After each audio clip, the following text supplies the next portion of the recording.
Welcome back for our last segment of the show, which is called The Main Course. This is where we get into our topic of discussion.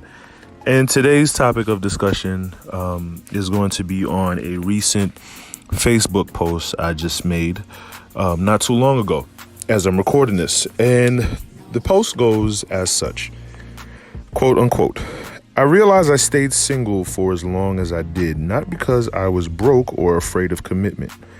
I was afraid of having to, quote unquote, buy a woman's love. Hear me out.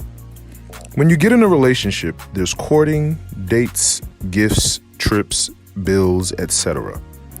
I found myself busting my behind for what I was getting when I was single.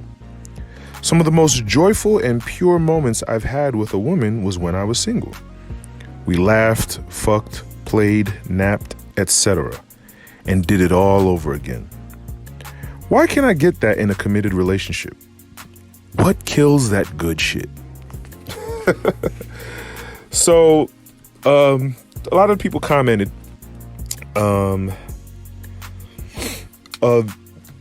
what the good shit, what they described was, being able to have sex and just go home. You don't have to roll over and look at the person. You know what I mean? You can just walk away scot-free. And that not being committed, that does serve as kind of a luxury. You can't deny that. But I feel as though why can't you have that in a relationship? Why can't you have that kind of freedom and luxury in a relationship? I mean, isn't that why you get in a relationship in the first place? But I'll get to that later. Some of the people said that the expectations are when you get in a relationship, you get in the relationship with the expectation of it leading into a marriage, and that kind of kills things. But then because the partner that you're with may not have the same expectation, you may be inclined to consider them a fuckboy. But I feel like this is, an attitude that a lot of black women have. And when I say black women, I mean the women who prescribe to a particular mentality within the American culture. It's a lot of they press everything. They pressure this, they put pressure on that. They gotta have this, they gotta have that. But when it comes to demographics, this isn't exclusive. It's just that women of other demographics don't really put the pressure on it. They're just a little more cold-blooded about it. This is what was revealed to me. It was said that there are women of other demographics don't give ultimatums. They just replace you without notice. And they describe the fictional scenario where a woman may be dating a guy and he may be undecided. And then they have another guy as a backup who with a ring ready and a wedding and an entire wedding already planned out, while the other guy is being undecided. And, they claim that black women give too many chances. They give too many chances and they're too patient and too passive with the men that they choose, and which is why they end up getting the short end of the stick. And that, that's up for debate. That's another topic. But others look at relationships as they look past the quote unquote good shit and see a relationship as an insurance for old age. Now, that just depresses me in and of itself, because it kind of says that you're desperate. It's a sign of desperation and lack, because if you give love, you'll get love. Have you ever gone to an elderly someone who passed away in their elderly years, even someone young, and you go to you think that this is just an average everyday Joe Schmo. But then you go to their funeral and then people come out of the woodworks and it's just packed and packed and packed. And there was so many people who loved and respected that person. You know what I mean? And it's like you always have to ask yourself, dang, what kind of life did this person live? Like, how much love did they give? So you got to think, if you see a relationship as like a security blanket for your elderly years, then like that's kind of a miserable mentality to have. Like, because all you're doing is basically saying, I'm afraid of being alone. That's all you're saying. I'm too weak-minded and psychologically incapable of enjoying my own company. That's all you're saying. That's just the way I take it. That's my opinion, though. Yeah. And see, because my personal opinion, I feel like the only women who are afraid of being alone are the ones who are pushing men away. You know, I feel like you don't have to dog a man to respect him. And you see you can tell the women who spent a lot of time dogging men, because in their elderly years, no one likes them. No one likes them. They have no friends. You know, no one visits them, you know, because they shitted on a lot of people back in the day, and they reap that, you know. So those are the only women who are afraid of being alone, you know, because fear begets fear. Fear begets, you know, all sorts of other negativities, you know. So, you know, flip that coin. A lot of women address that I was the common denominator in these scenarios. It wasn't about spending the money or buying the love. It was more about seeking the woman's personality, seeking the woman's heart and her what truly interests her. It sounds good. It sounds really, really good. But is that her perception? Is that why she's with me? Is she with me so that I can seek her heart and find out what her true desires are? Or is she with me because the sex is good and I make her laugh and the bills are paid? You know, like, so yeah, you know, it sounds good, but I don't know. You know, but it's important to know that not not all women are financially occupied. However, I do believe that not every woman is a gold digger, but every woman wants her bill. But no woman wants to have to worry about bills. No woman wants to worry about bills. I think every woman, when she goes to work to shop. She doesn't go to work to pay bills. She doesn't go to work, you know, like, let's say you give a man all the money in the world. You know what he's going to do? He's going to build a business. He's going to build some shit, build a business, or build some sort of enterprise or something to feel good about himself. If you give a woman a bunch of money, she's going to pay her bills, everything that's due, everything that's necessary. She's going to buy a home, a car, and say, okay, I got everything. All right, good, let's go shopping. That's just my opinion. But, yeah, not every woman is a gold digger, but no woman wants to have to worry about bills. You know, no one, because bills don't stop, you know, they just keep coming. So they don't want to have to worry. They'd prefer to be, if they're going to be with a man, most women would want a man who could take care of that, you know. Even if it's not their bills, you know, at least the man can take care of his own bills. That's a good sign, right? I just always felt like the pressure of a relationship just never feels natural. It never feels natural. Like, it feels natural up until the point where you commit. And then that's when the genuineness kind of declines, you know, and it becomes more and more, because I had a woman school me and tell me that, you know, a woman is emotionally in fast forward, or she's emotionally ahead of a man when she gets into a relationship with him. So she's already hearing the wedding bells when she falls in love, whereas the man is just trying to get to know her. She's on level 10. He's still on level 1, you know? So by the time it actually does come into fruition, she has this whole movie mapped out in her head of how everything is supposed to go. That's why you have these things, situations like the Bridezilla, that's been so popularized in television. But it's real. The Bridezilla is real. I might receive flack for the people who know me, but I had a cousin.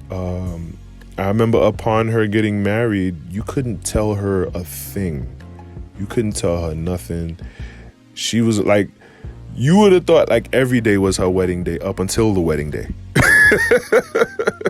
you would have thought that. But, now, her situation isn't as pretty. It's not, it's what did Andre 3000 say? You could paint a pretty picture, but you can't predict the weather, So it's like, where does the good shit go? Where does the good shit go? And let me address it. The women said I was trying to fit a square peg into a round hole, as if these things were impossible. But now let me get to where some of the people described where the good shit, what kills the good shit, and how do I know that the good shit can stay? Let's get into that. So one person mentions, and I quote, "You asked what kills the vibe two people have. Over time and through shared experiences, we become more familiar with each other. The new things we learn after the initial good we uncover, and usually the uglier things." That's true. We then begin to lose some of the flair. Flair is a big word. That's a big word in this topic. Flair. Because I think the flair represents, I don't think it represents the infatuation. It may be infatuation. You can call it infatuation. But I think the flair is like the enthusiasm, the energy that you put into the relationship when you're beginning with the end in mind, like you see the long haul with this person, So we then begin to lose some of the flair, especially as titles and new expectations that we may not truly be ready for get thrown in. Ooh, did he do that? Did I do that? Familiarity breeds disrespect. Continuous disrespect breeds resentment. Resentment is the seed to eventual breakups / divorces. Man, if you don't, I'm just gonna snap my fingers to that. Amen. Come on. Did that person speak it or what? Another person says, where are we? Another person says that the good shit is killed by constant expectations, the constant need to level up and constantly grow. It creates a nagging partner who feels they are acting in the best interest of the relationship. Man, oh my God, these people are killing it. I just want what's simple and real. Give me the connection. Give me the candid conversations. Give me the depth over anything else. And then another person later on quotes, hold on, let me scroll down a bit. Another person later on quotes, familiarity in itself is not the issue. So this is interesting because that was initially what I thought. Like, I always think that, what is in the beginning will be in the end. However, you never see the end coming because the beginning seems so different.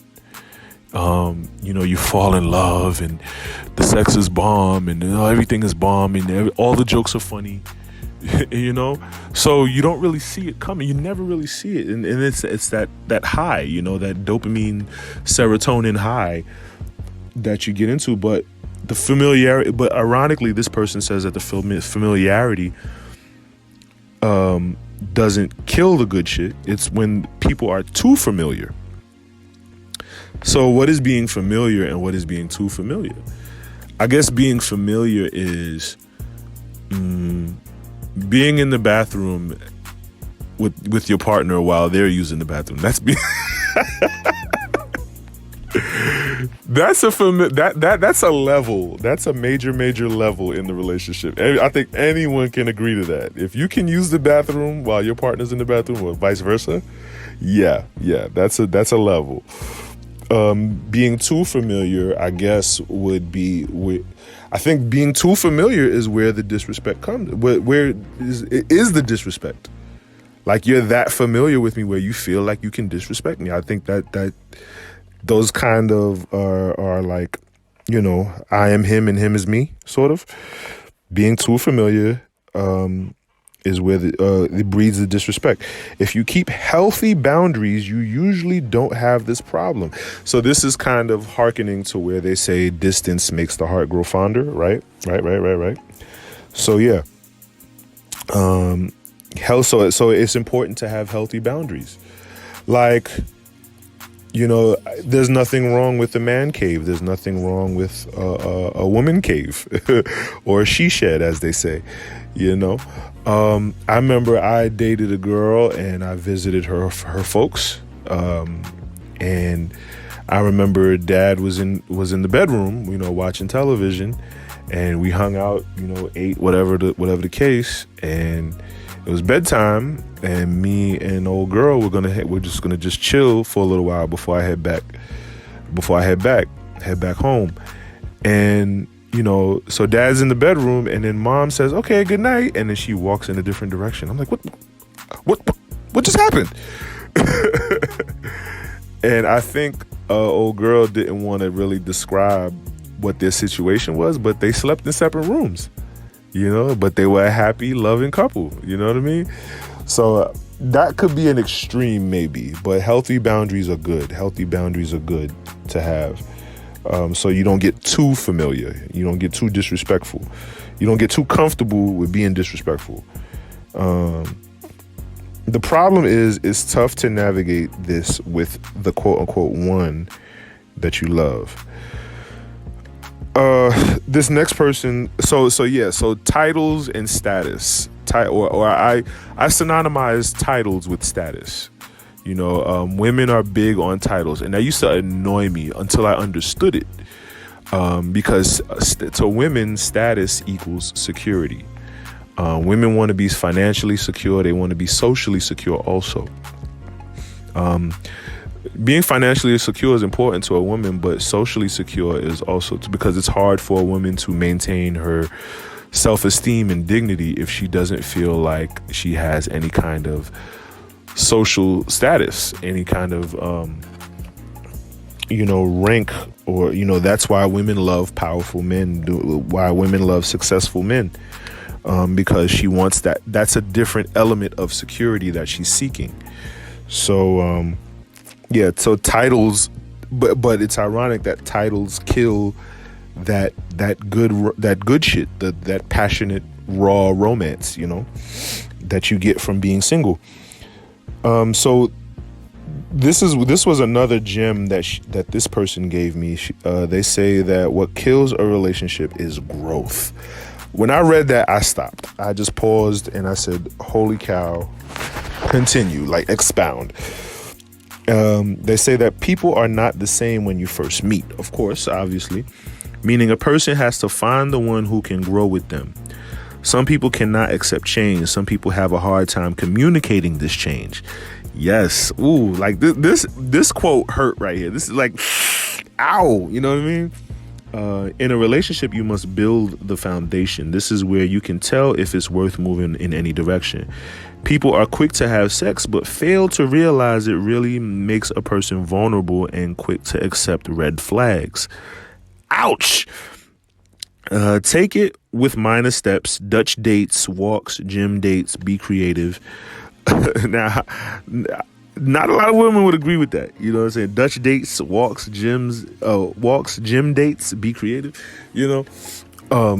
Most women's idea of a date is just anything that involves spending money. And I feel like if that's your idea of a date, then you shouldn't date. You should just, but this quote, I'm continuing the quote. This is the time when you can see how a person adapts to situations. And what I took from all of this was that if a relationship doesn't change after the commitment, like if the good shit if you commit to the person and you still have that good shit, you know what I mean? Then yeah, they're the one.